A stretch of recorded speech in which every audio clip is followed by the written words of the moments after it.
게임 산업이 커질수록 같이 커질 수밖에 없는 유니티, 어떠한 사업을 하고 있을까요? 저는 디지털 광고 플랫폼으로서도 가치가 굉장히 높다 생각이 드는데 한 달에 몇 명이나 유니티의 광고에 노출이 되고 있을까요? 가격이 빠진 지금 매수를 하기에 적합한 타이밍일까요? 이번 영상에서는 유니티에 대한 모든 것을 알아보겠습니다. 본격적으로 시작하기 전에 구독과 좋아요, 알림 설정까지 부탁드립니다.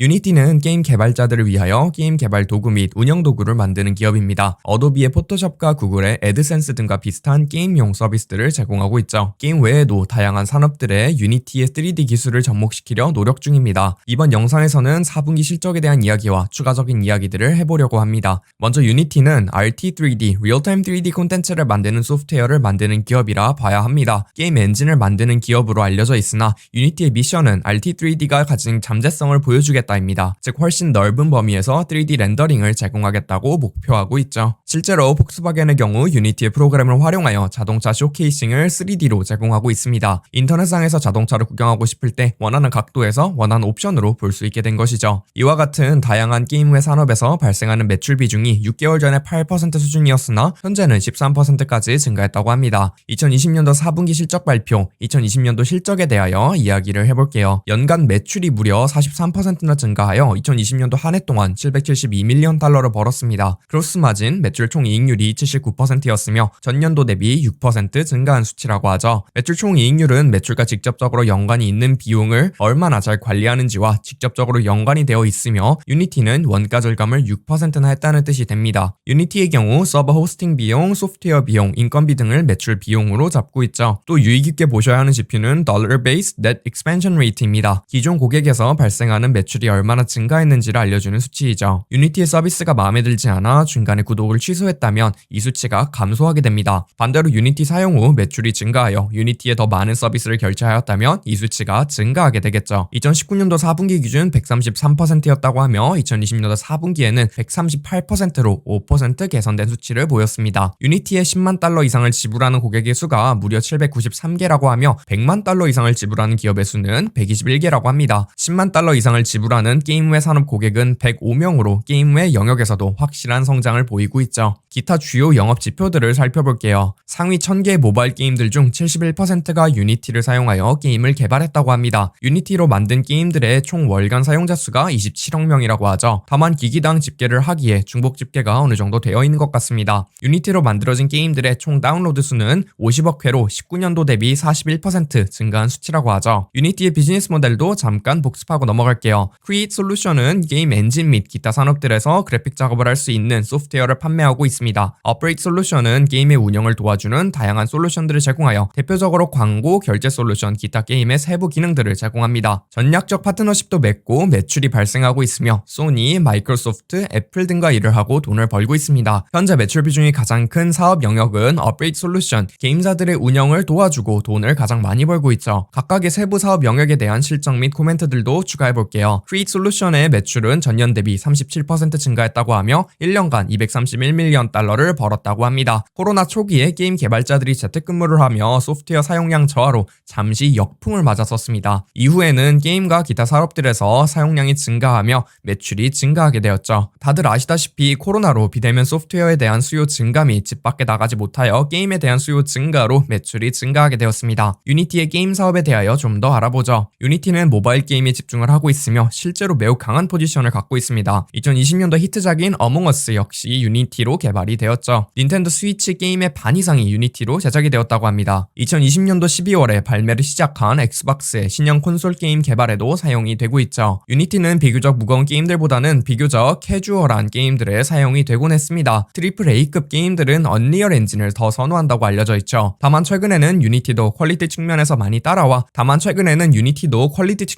따라와 트리플 A급 게임 개발에도 사용이 많이 되기 시작했다 합니다. 게임 외 산업에 대해서도 알아볼게요. 이번 분기에는 훨씬 다양한 기업들과 일을 하기 시작했다 언급했었죠. 뉴웰 브랜드라는 소비재 기업, 월그린스라는 약국 체인, 리버티 프로덕션스라는 프로덕션 기업이 유니티를 사용하기 시작했다 합니다. 유니티 포르마는 이커머스 쇼룸을 만들게 도와주는 소프트웨어인데 이번 분기에 폭스바겐에서 실제로 자동차 쇼룸을 제작하는 데 사용했다고 했죠. 리플렉트는 건축 도면을 AR, VR 기능을 사용할 수 있도록 3D로 렌더링을 해주는 소프트웨어이며 최근 전통적인 소프트웨어 제작사인 오토데스크의 파일을 바로 불러올 수 있는 기능을 추가했습니다. 증가했다고 하죠. 업그레이드 솔루션의 매출은 무려 61%나 증가하여 연간 471밀리언 달러를 벌었습니다. 게임 운영에 도움을 주기에 게임사의 매출이 증가할 경우 업그레이드 사업부 역시 연계되어 매출이 증가하게 됩니다. 코로나로 인하여 게임들의 신규 유저가 대거 유입되고 게임 내에서 소비를 더 많이 하는 현상이 나타났다고 하죠. 따라서 연간 61% 성장이라는 엄청난 결과로 나타났습니다. 더불어 제가 유니티 사업부에서 가장 높게 평가하는 영역 중 하나로 업그레이드 영역은 변동성이 높은 게임 산업을 포트폴리오처럼 전부 담고 있기에 게임 전체 영역에 투자를 하기에 매우 좋은 투자처라고 생각하고 있습니다. 이번 분기에는 게임 그로스 프로그램이라는 흥미로운 사업을 시작했다고 합니다. 작은 게임 개발사들을 위하여 게임 운영을 대신해주는 서비스라고 하죠. 경영 자문사 느낌입니다. 유니티는 현재 방대한 게이머들의 유저 데이터를 가지고 있으며 세계에서 누구보다도 게이머들의 행동을 잘 알고 있습니다. 그 데이터를 활용하여 게임성은 높지만 운영이 잘 되고 있지 않은 게임을 운영해주는 사업이죠. 운영해준 게임의 매출의 일부를 가져가는 모델을 취한다고 합니다. 또 유니티는 스냅과 파트너십을 맺었습니다. 스냅의 계정으로 유니티의 게임 로그인이 가능해졌다고 하죠. 유니티 게임에서 녹화한 게임 플레이 영상을 스냅에 올릴 용도로 만들기 쉬워졌다고 합니다. 무엇보다도 스냅에서 광고를 하면 유니티의 광고 서비스를 사용하고 있는 게임들에게도 광고가 들어간다고 하죠. 유니티 개발자들 입장에서는 스냅을 통하여 고객을 확보하기 더 편해졌다고 합니다. 유니티의 광고 모델에 대하여 좀 더 알아볼게요. 일단 당연하게도 업그레이드 솔루션 안에 포함이 되어 있으며 구글처럼 광고주들에게 광고를 받아 유니티의 광고 솔루션을 사용하는 게임들의 광고를 대신 집행해주는 모델입니다. 월간 229억 회가 노출이 된다고 하죠. 월간 사용자 수가 20억 명이라고 하니 어쩌면 페이스북만큼이나 넓은 유저에게 광고가 전달되는 공간이라고 볼 수 있습니다. 즉 디지털 광고 회사로서 가치가 굉장히 높아 보이죠. 광고하면 애플의 IDFA에 대한 이야기를 빼먹을 수가 없습니다. 최근 애플의 개인정보 수집 정책에 변화를 준다고 하여 더 이상 광고 회사들이 유저들의 개인정보를 사용하지 못하게 되었거든요. 현재 페이스북, 구글 등의 기업들은 우리의 아이폰에서 수집된 개인정보를 기반으로 광고를 최적화하고 있습니다. IDFA 정책이 바뀔 경우 디지털 광고의 효율성이 감소할 가능성이 굉장히 높죠. 그럼 당연하게도 광고주들은 디지털 광고에 사용하고 있는 예산을 줄일 가능성이 존재하게 됩니다. 애플 기기들은 다른 스마트 기기들보다 단가가 비싸기 때문에 실제로 다른 물건들을 구매할 구매력이 있는 소비자들로 이루어집니다. 즉 광고주들 입장에서는 내 물건을 실제로 살 수 있는 사람들이 몰려있기에 광고를 하기에 매력적인 공간이었던 것이죠. 실제로 테니스 및 경마 선수들은 시계와 같은 고가 브랜드의 스폰서십을 맺는 경우가 많으며 이는 고가 물건을 구매할 수 있는 사람들이 테니스 및 경마를 시청하기 때문입니다. 유니티 역시 지금으로서는 개인정보를 기반으로 광고를 매칭시켜주고 있고 부정적인 영향을 받을 예정이라고 합니다. 유니티의 실적 발표 자료에 의하면 매출이 30밀리언 달러, 330억 원 정도 타격을 받을 것이라 예상한다고 하죠. 유니티는 현재 강한 경쟁력을 가졌다는 점을 작년도에 보여준 적이 있습니다. 작년 1월 달에 제품의 가격을 20%나 인상을 시켰었거든요. 인상된 가격에도 불구하고 고객 이탈이 거의 일어나지 않았다고 하며 이는 가격 결정권을 지닌 제품을 판매하고 있음을 증명하게 됩니다. 게임 개발사 입장에서 유니티로 훨씬 많은 돈을 벌고 있기에 가격이 인상되어도 유니티를 지속적으로 사용하고 있는 것이죠. 따라서 경쟁력 측면에서는 크게 걱정할 필요가 없어 보입니다. 이제 제 개인적인 생각을 나누고 마무리 지어보죠. 현재 유니티의 주가가 고점 대비 30% 정도 하락한 상황입니다. 다만 저는 여전히 비싸기에 조심하여 접근해야 한다고 생각하고 있죠. 단순하게 지금 가격으로 매출의 44배의 거래가 되고 있는 종목입니다. 즉 큰 비중으로 들고 가기에는 굉장히 부담스러운 가치평가를 받고 있는 종목이라는 뜻이죠. 그럼에도 저는 유니티가 좋아 보인다고 생각하고 있습니다. 저는 현재 세 가지 트렌드를 집중적으로 보고 있으며 이는 디지털 광고 시장, 플랫폼 서비스들, 게이밍 등을 포함한 콘텐츠 시장입니다. 유니티의 경우 두 가지, 어쩌면 플랫폼 서비스까지 포함하는 제 입장에서 굉장히 좋아하는 영역에 들어있는 종목이 되는 것이죠. 더불어 유니티의 실적 발표에서 연 30% 성장을 목표로 하고 있을 정도로 경영진이 자신감이 있으니 성장성에 대해서는 크게 의심하고 있진 않습니다. 이제 우리는 실제로 투자를 해야 하는 입장이니 저는 동일 금액으로 매달 분할 진입하는 게 제일 나아 보입니다. 주가가 올라도 사고 내려가도 사서 너무 비싸게 살 리스크를 분산시켜버리는 것이죠. 스납의 과거 주가를 보시면 매출의 50배의 상장이 되었으며 매출의 5배가 될 수준까지 주가가 하락한 역사가 있습니다. 아무리 성장성이 좋고 수익성이 좋아도 주가라는 것은 떨어질 수 있기에 조심해서 접근해야 한다 생각하고 있습니다. 오늘 유니티에 대하여 리서치를 해보며 유니티에서 작성한 코로나 시대의 게이밍 시장에 대한 리포트가 있더라고요. 추후에 이 리포트에 대해서도 같이 한번 알아보도록 하겠습니다. 구독자 여러분들은 유니티에 대하여 어떻게 생각하시나요? 영상에 대한 질문 또는 투자에 대한 질문을 남겨주시면 성심성의껏 답변해드리겠습니다.